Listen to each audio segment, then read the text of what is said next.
this one, the wooden one built here, was probably destroyed in Viking raids.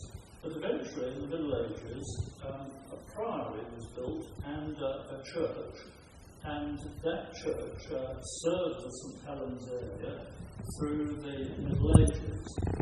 And the various reports about this church, certainly from the 15th century onwards, always seem to say that it was in a state of decay and was a disgrace to the nation, because people coming in ships very often anchored in St. Helens Bay and saw this dreadful church and got the impression that all churches in the country were like this. It was very badly maintained, and the historical records show that a number of pleas were sent forth to various official bodies to get it repaired, and it seems that really very little was done at all. With the result that by the 16th century it was in a very bad state of repair, in the 17th century even worse, and in 1704, when a great storm, what remained of it, apart from the tower, was destroyed by a great storm, and all that's left now is the tower, a 13th century tower, which you can see down on the coast, and a sea mark, a brick wall. So that was the first church of St. Helens, with the record of the incumbents of the parish, which is on the wall at the back of the church there, goes all the way back to 704, which is a remarkable record. There are a number of gaps in the list there, but the first one is probably right, and the last one is certainly right, and probably the last few are fairly accurate, but there are lots of gaps in between. For most of this period, these incumbents had a variety of responsibilities and were looking after several churches. There was one incumbent who not only looked after St. Helen, but also Brook near Bryston, and also Totland as well, which are three very scattered parishes on the island. When the church on the shore was destroyed, this one was built. It was started in 1717 and completed in 1719. So it is essentially an early 18th century church with a rather nice gallery at the back of the church. When it was built, it had no tower. It was inside furnished with a number of important features which are no longer here.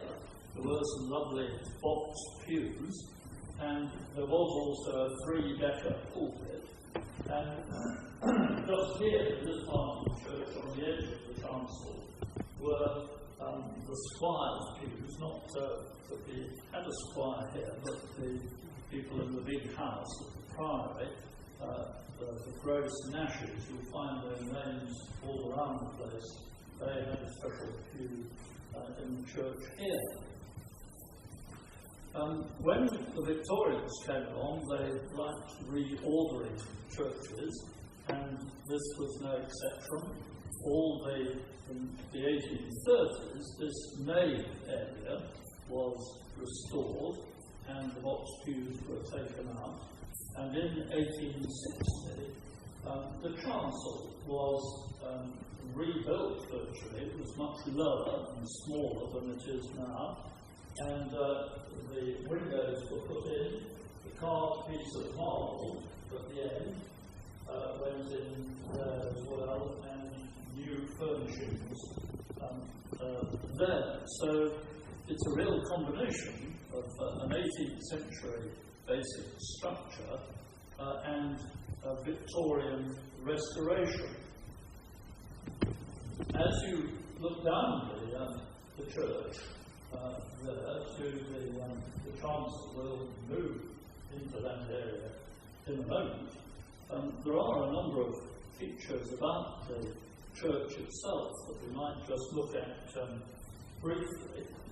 The windows are an interesting feature of the church. The ones up at the end there, at the east end, I'm told, although they look very attractive, aren't particularly good windows. There's an interesting story about part of the window there, because when I came here about 6.5 years ago, there was a huge crack down the east wall there. When I came to look around, people who were showing me around said, oh yes, this crack comes every summer, it opens up, and every winter it closes up again, no problem at all. The trouble was, the year before I came, it was a particularly dry summer, the year before, and it didn't close up at all. In fact, it got wider. And some careful restoration work had to be done very cleverly on that wall and on this wall. They drilled a hole right the way through the length of the wall, about the size of a tin of baked beans, right the way through. And we've got the core of this in various places. And then they put in a kind of metal tube with a sausage skin around it and pumped in grouting, which hardened. And so the whole place is held together by these anchors, they're called, and they go through the wall that way and through this wall here, across the window outside. You can see the bar, and they hold it firmly together. And the wall was then re-plastered and repainted. And about a couple of years after this, I noticed in the visitor's book the name of the engineer who'd done the work, and in the comment section it said, just checking. There haven't been any cracks since. But in order to do this work, they had to take out this window, which had also been taken out during the Second World War for protection. When it had been put back after the Second World War, the dove representing the Holy Ghost up in the top right-hand corner had been put in the wrong way up. So it was going up, it was leaving us, rather than, as should happen on this coming Sunday, descending down to us. So we took the opportunity to turn that round the proper way. So it's now coming down rather than going up. But the scenes of the Nativity, the Crucifixion, and the Ascension are quite attractive. The marble reredos behind the altar there also had a bad crack in it, which has been prepared as well. Many people who looked at the damage that was done wondered whether the wall was sort of tipping up on a construction underneath. There is underneath the altar table, and you'll see reference to it on one of the tablets on the wall.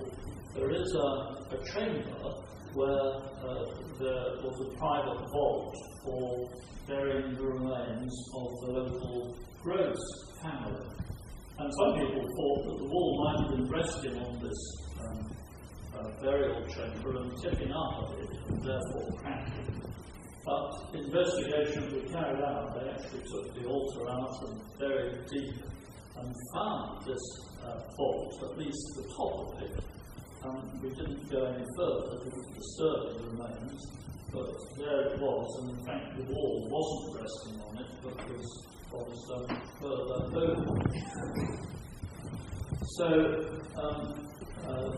that area has been kept in peace after the various work that went on there.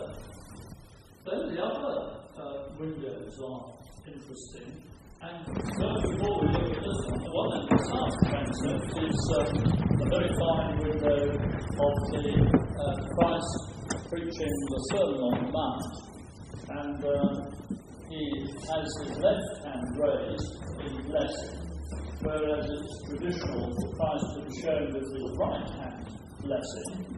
Though, of course, if you have the lights on in here at night and go outside, there is Christ blessing the world with his right hand. It's just the reverse side of the picture. But it's a lovely piece of work, and the way in which the artist has drawn the children particularly effective. However, this window over here has more of historical interest for us. It shows in the centre Christ, the light of the world, based very largely on Paul Hunt's painting in Keble College, Oxford, and St Paul's in London. The figure on the left is St Helena, who's the patron saint of this church and who gives her name to the village. It was the original dedication of the priory, medieval priory, down on the shore, and that's why the name has been still continued. She was the mother of Constantine, the Roman emperor, and the first Roman emperor to be a Christian.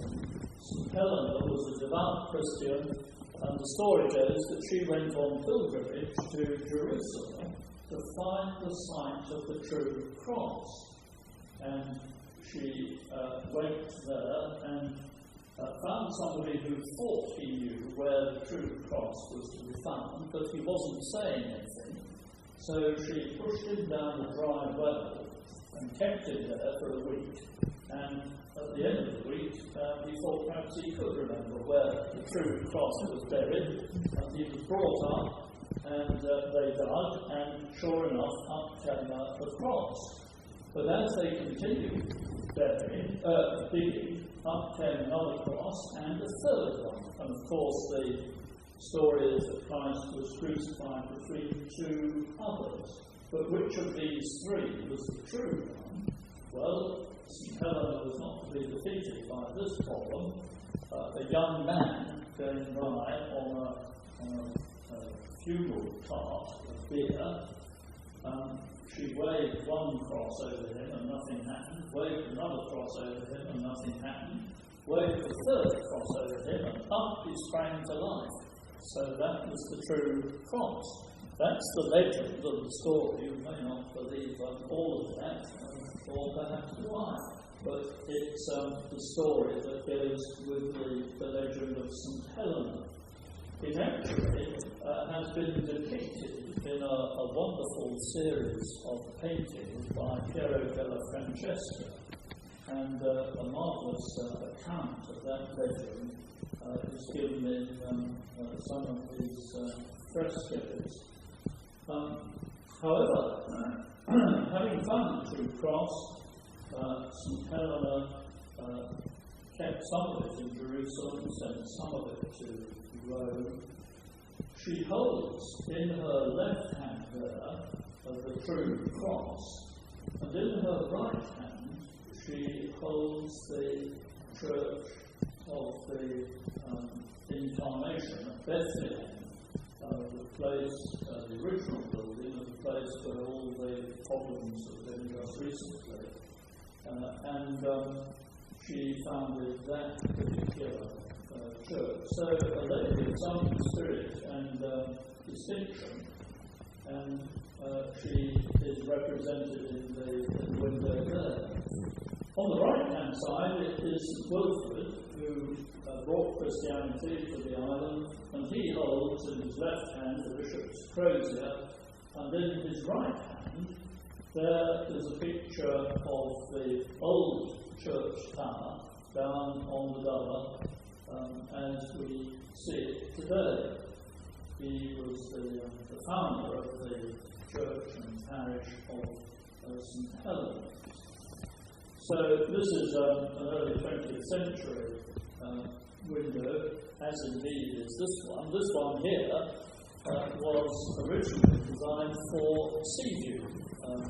Emily Tatchell, to his name, it's made sea view, but the sea view is one thing, so it came here. Actually, I didn't factorial area which we would fit in to St. Peter at Seaview, but it certainly fits in very well here. So that's the windows. The others are plain. There is a little window that you might look at later on, which is just leaning up against the window there, dedicated to Helena Prismal. Some of you may remember that there was a Methodist chapel along in the road in Nettleston, and Helena Prismal was a regular member of that church, somebody who had a variety of interests which were represented in the window, and when the building was pulled down, they asked us to look after it here. So we can't really incorporate it in the main windows, but it's there on show. Now, I wonder whether we should all, I think, be able to fit into the choir stalls, or most of us anyway, if you'd like to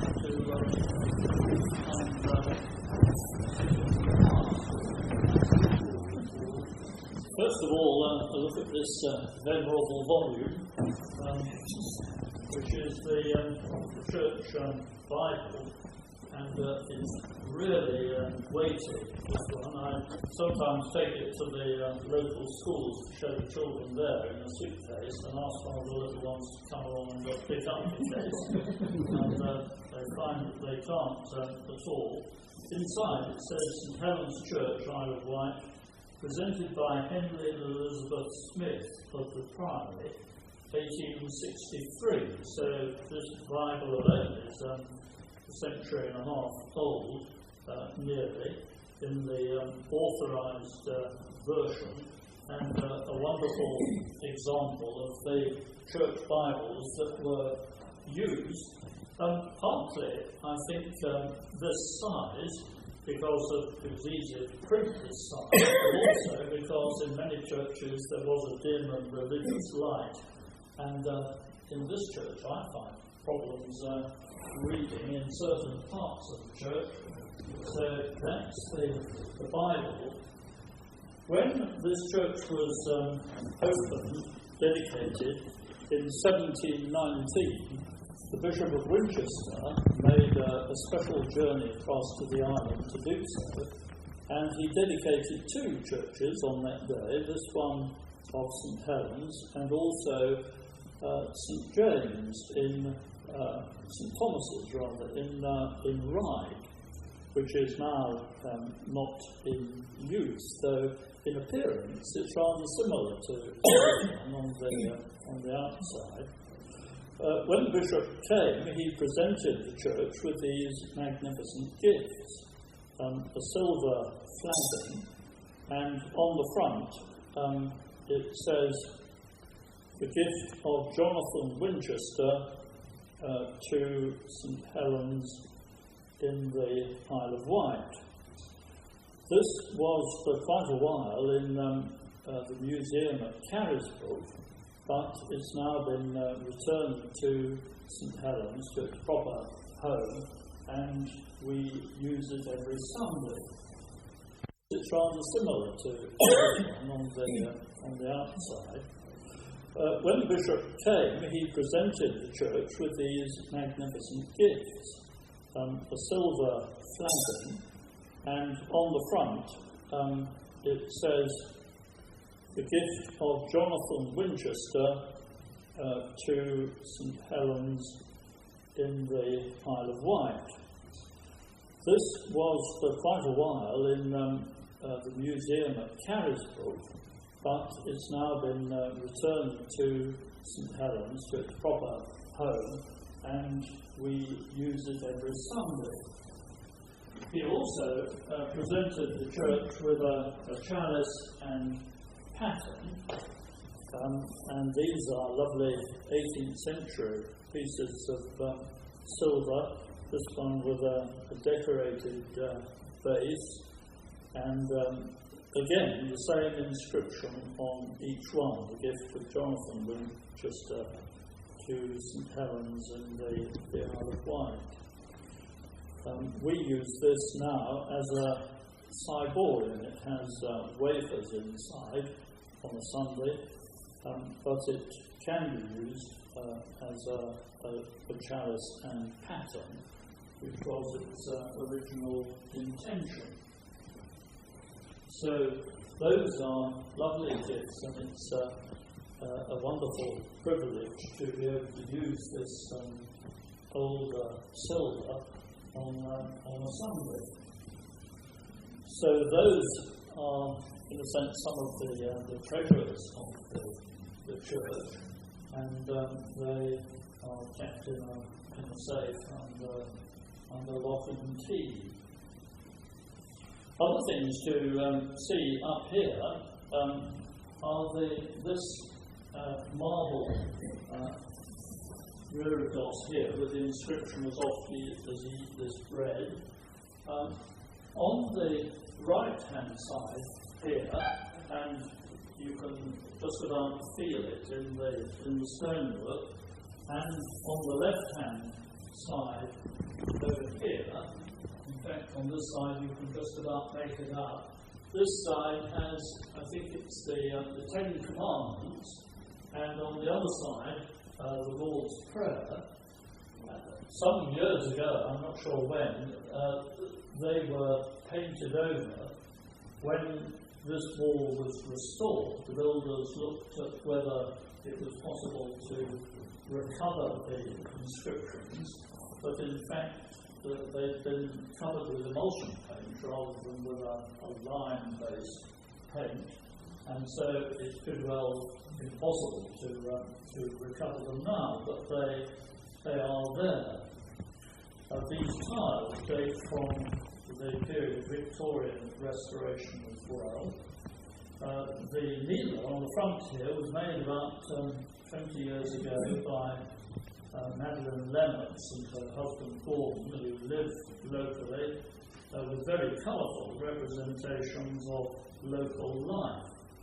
And there are a number of kneelers in the church which have also been made over the last few years.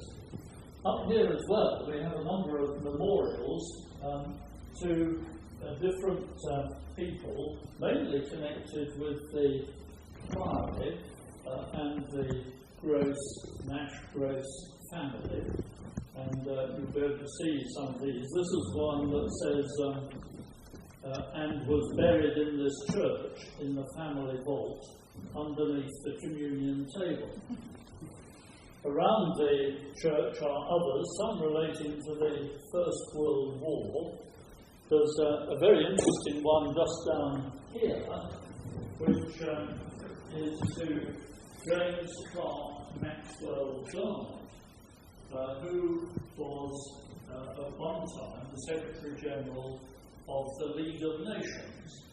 And he was buried here, and we always laugh about this one because it says James Clerk Maxwell Garnett, 13th October 1830, 19th of March, 1880 to 1958. Seek ye first the kingdom of God and his wife. The next slab goes on to say Margaret Lucy Holden, when it goes to write in it, who, of course, was his wife. Who reads our insurance down there. The Garnett family are well represented in this area. John Garnett is buried in the churchyard, and he was president of the Industrial Society for some years, and a person of very great ability and influence. His daughter, Virginia Bottomley, is known to many.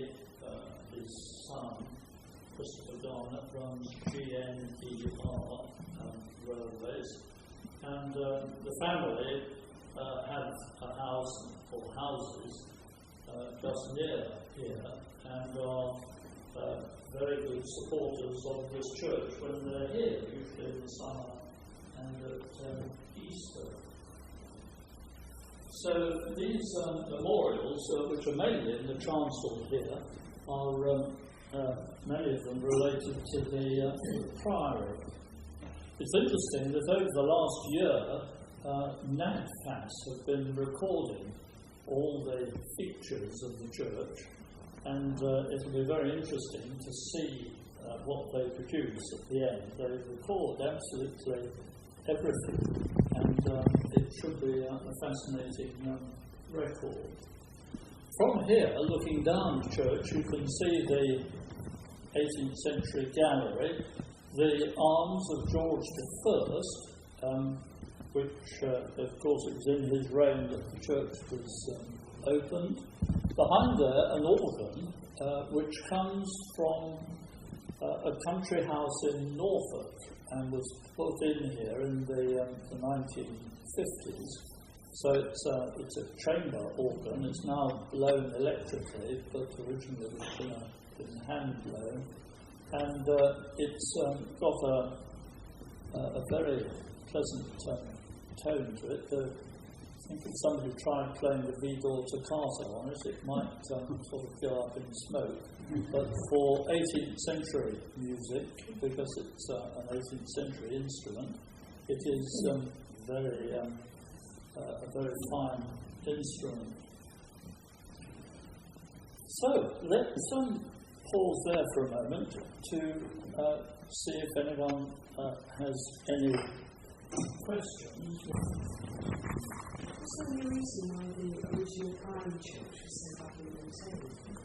Well, it seems it was the responsibility of Eton College, and I think it was one of these sort of absentee landlord affairs that they had plenty to be concerning themselves with in other directions, and it just happened to be something that was part of their responsibility, but they didn't seem to have a particular interest in it.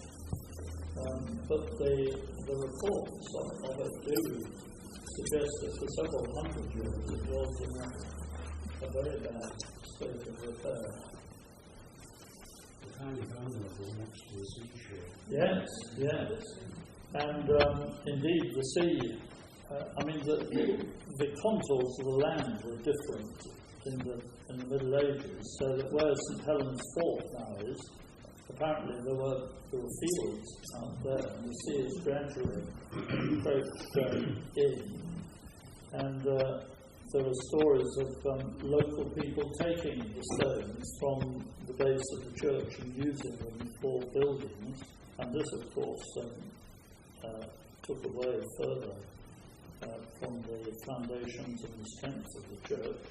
And then sailors coming in for fresh water and provision took the stones for what became known as holy stone, that is, rubbing the decks with the stones of the church, and the wood came up absolutely beautifully. I saw a demonstration of it once. You rub the wood with the stone, and it really gives it a very, very smooth surface. And the phrase holy stoning came from the sailors who took these bits of the church and used it.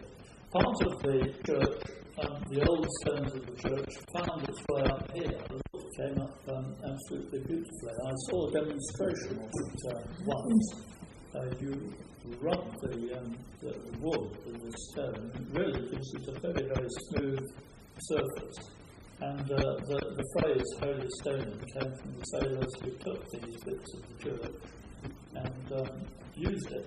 Part of the church, and then sailors coming in for fresh water and provision, took the stones for what became known as holy stoning, that is, rubbing the decks with the stones of the church, and the wood came up absolutely beautifully. I saw a demonstration of it once. You rub the wood with the stone, and it really gives it a very, very smooth surface.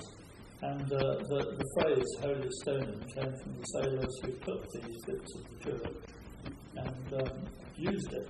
Part of the church, the old stones of the church, took the stones for what became known as holy stone, that is, rubbing the decks with the stones of the church, and the wood came up absolutely beautifully. I saw a demonstration of it once. You rub the wood with the stone, it really gives it a very, very smooth surface. And the phrase holy stone came from the sailors who took these bits of the church and used it. Part of the church, the old took the stones for what became known as holy stone, that is, rubbing the decks with the stones of the church, and the wood came up absolutely beautifully. I saw a demonstration of it once. You rub the wood with the stone, it really gives it a very, very smooth surface from the foundations and the strength of the church. And then sailors coming in for fresh water and provision took the stones for what became known as holy stone, that is, rubbing the decks with the stones of the church, and the wood came up absolutely beautifully. I saw a demonstration of it once. You rub the wood with the stone, it really gives it a very, very smooth surface. And the phrase holy stone came from the sailors who took these bits of the church and used it. Part of the church, the old, and then sailors coming in for fresh water and provision took the stones for what became known as holy stone, that is, rubbing the decks with the stones of the church, and the wood came up absolutely beautifully. I saw a demonstration of it once. You rub the wood with the stone, it really gives it a very, very smooth surface. And the phrase holy stone came from the sailors who took these bits of the church and used it. Part of the church, the old stones of the church, found fresh water and provision, took the stones for what became known as holy stone, that is, rubbing the decks with the stones of the church, and the wood came up absolutely beautifully. I saw a demonstration of it once. You rub the wood with the stone, it really gives it a very, very smooth surface. And the phrase holy stone came from the sailors who took these bits of the church and used it. Part of the church, the old stones of the church, and the wood came up absolutely beautifully. I saw a demonstration of it once. You rub the wood with the stone, it really gives it a very, very smooth surface. And the phrase holy stone came from the sailors who took these bits of the church and used it. Part of the church, the old stones of the church, found and the wood came up absolutely beautifully. I saw a demonstration of it once. You rub the wood with the stone, it really gives it a very, very smooth surface. And the phrase holy stone came from the sailors who took these bits of the church and used it. Part of the church, sailors coming in for fresh water and provision took the stones for what became known as holy stone, that is, rubbing the decks with the stones of the church, and the wood came up absolutely beautifully. I saw a demonstration of it once. You rub the wood with the stone, it really gives it a very, very smooth surface. And the phrase holy stone came from the sailors who took these bits of the church and used it. Part of the church, the old stones of the church, and then sailors coming in for fresh water and provision took the stones for what became known as holy stone, that is, rubbing the decks with the stones of the church, and the wood came up absolutely beautifully. I saw a demonstration of it once. You rub the wood with the stone, it really gives it a very, very smooth surface. And the phrase holy stone came from the sailors who put these bits of the church and used it. Part of the church, the old stones of the church, found rubbing the decks with the stones of the church, and the wood came up absolutely beautifully. I saw a demonstration of it once. You rub the wood with the stone, it really gives it a very, very smooth surface. And there are stories of local people taking the stones from the base of the church and using them for buildings, and this, of course, took away further from the foundations and the strength of the church. And then sailors coming in for fresh water and provision took the stones for what became known as holy stone, that is, rubbing the decks with the stones of the church, and the wood came up absolutely beautifully. I saw a demonstration of it once. You rub the wood approach in, and there are stories of local people taking the stones from the base of the church and using them for buildings, and this, of course, took away further from the foundations and the strength of the church. And then sailors coming in for fresh water and provision took the stones for what became known as holy stone, that is, rubbing the decks with the stones of the church, and the wood came up absolutely beautifully. I saw a demonstration of it once. You rub the wood with the stone, it really gives it a very, very smooth surface. And the phrase holy stone came from the sailors who took these bits of the church and used it. Part of the church, and then sailors coming in for fresh water and provision took the stones for what became known as holy stone, that is, rubbing the decks with the stones of the church, and the wood came up absolutely beautifully. I saw a demonstration of it once. You rub the wood with the stone, it really gives it a very, very smooth surface. And the phrase holy stone came from the sailors who put these bits of the church and used it. Part of the church, the old stone, sailors coming in for fresh water and provision took the stones for what became known as holy stone, that is, rubbing the decks with the stones of the church, and the wood came up absolutely beautifully. I saw a demonstration of it once. You rub the wood with the stone, it really gives it a very, very smooth surface. And the phrase holy stone came from the sailors who put these bits of the church and used it. Part of the church, the old stones of the church, and then sailors coming in for fresh water and provision took the stones for what became known as holy stone, that is, rubbing the decks with the stones of the church, and the wood came up absolutely beautifully. I saw a demonstration of it once. You rub the wood with the stone, it really gives it a very, very smooth surface. And the phrase holy stone came from the sailors who took these bits of the church and used it.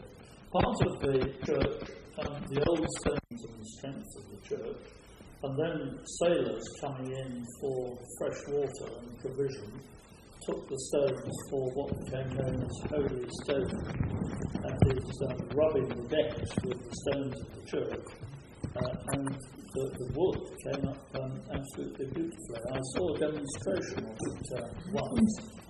You rub the wood with the stone, it really gives it a very, very smooth surface. And the phrase holy stone came from the sailors who put these bits of the church and used it. Part of the church, coming in for fresh water and provision took the stones for what became known as holy stone, that is, rubbing the decks with the stones of the church, and the wood came up absolutely beautifully. I saw a demonstration of it once. You rub the wood with the stone, it really gives it a very, very smooth surface. And the phrase holy stone came from the sailors who took these bits of the church and used it. Part of the church, the old stones of the church coming in for fresh water and provision, took the stones for what became known as holy stone, that is, rubbing the decks with the stones of the church, and the wood came up absolutely beautifully. I saw a demonstration of it once. You rub the wood with the stone, it really gives it a very, very smooth surface. And the phrase holy stone came from the sailors who took these bits of the church and used it. Part of the church, the old stone, this of course took away further from the foundations and the strength of the church. And then sailors coming in for fresh water and provision took the stones for what became known as holy stone, that is, rubbing the decks with the stones of the church, and the wood came up absolutely beautifully. I saw a demonstration of it once. You rub the wood with the stone, it really gives it a very, very smooth surface. And the phrase holy stone came from the sailors who took these bits of the church and used it. Part of the church, water and provision, took the stones for what became known as holy stone, that is, rubbing the decks with the stones of the church, and the wood came up absolutely beautifully. I saw a demonstration of it once. You rub the wood with the stone, it really gives it a very, very smooth surface. And the phrase holy stone came from the sailors who took these bits of the church